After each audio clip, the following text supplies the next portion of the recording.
ಮಠಗಳ ಸಂಸ್ಕೃತಿನೇ ವಿರೋಧಿಸ ಅಂತ ದಲಿತ ಸಂಘರ್ಷ ಸಮಿತಿ ಇದ್ದುದರಲ್ಲಿ ಚಿತ್ರದುರ್ಗದ ಮುರುಘಾ ಮಠ ಸ್ವಾಮೀಜಿನ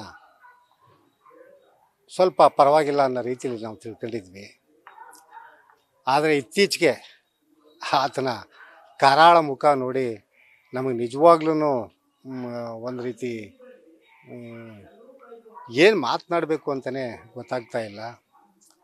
ಇಷ್ಟು ನಾಜೂಕಾಗಿ ನಯವಂಚಕತನದಿಂದ ಮನಸ್ಸು ವಿರೋಧಿ ಕೆಲಸದಲ್ಲಿ ತೊಡಗ್ತಾರೆ ಇವರು ಅಂತನ್ನ ನಿರೀಕ್ಷೆ ನಮ್ಮಲ್ಲಿರಲಿಲ್ಲ.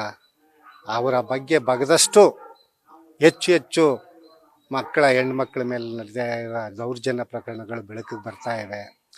ನಿಜವಾಗ್ಲೂ ಇದು ಕ್ಷಮಿಸಲಾರದಂಥ ಅಪರಾಧ.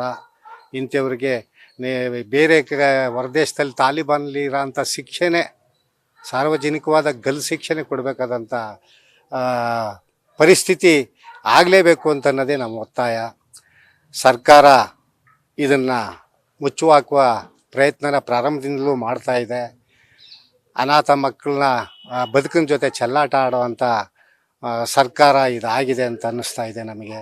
ಕಾರಣ ಏನಪ್ಪ ಅಂದರೆ ಪ್ರಾರಂಭದಲ್ಲೇ ಅವರು ಈ ರಾಜ್ಯದ ಮುಖ್ಯಮಂತ್ರಿಗಳು, ಮಾಜಿ ಮುಖ್ಯಮಂತ್ರಿಗಳು ಇವರು ಒಬ್ಬರು ಸ್ವಾಮೀಜಿ ನಿರಪರಾಧಿಯಾಗಿ ಹೊರಗಡೆ ಬರ್ತಾರೆ ಅಂತ ಮೊದಲೇ ಘೋಷಣೆ ಮಾಡಿಬಿಟ್ಟಿದ್ರು.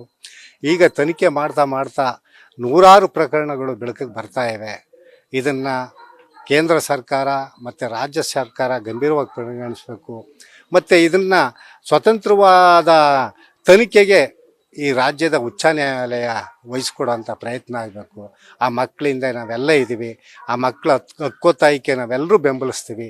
ಮತ್ತು ಆ ಮಕ್ಕಳ ಭವಿಷ್ಯದ ಬೆಳಕಿಗೆ ನಾವು ಕೂಡ ನೆರವಾಗ್ತೀವಿ ಅಂತ ನನ್ನ ಮಾತನ್ನು ದಲಿತ ಸಂಘರ್ಷ ಸಮಿತಿ ಪರವಾಗಿ ನಾನು ಹೇಳೋಕ್ಕೆ ಇಷ್ಟಪಡ್ತೀನಿ.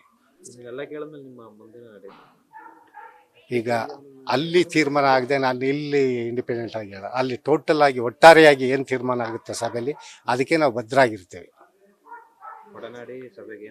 ಒಡನಾಡಿ ಈಗ ಕರೆದಿರೋಂಥ ಸಭೆಯಲ್ಲಿ ರೈತ ಸಂಘ ಇದೆ, PUCಯಲ್ಲಿದೆ, ಬೇರೆ ಬೇರೆ ಮಾನವ ಹಕ್ಕುಗಳ ಹೋರಾಟ ಸಮಿತಿಗಳಿವೆ, ಪ್ರಗತಿಪರ ಚಿಂತಕರಿದ್ದಾರೆ. ಇವರೆಲ್ಲ ಒಟ್ಟಾರೆಯಾಗಿ ಏನು ತೀರ್ಮಾನ ಮಾಡ್ತಾರೋ ಆ ತೀರ್ಮಾನಕ್ಕೆ ದಲಿತ ಸಂಘರ್ಷ ಸಮಿತಿ ಬದ್ಧವಾಗಿರ್ತದೆ.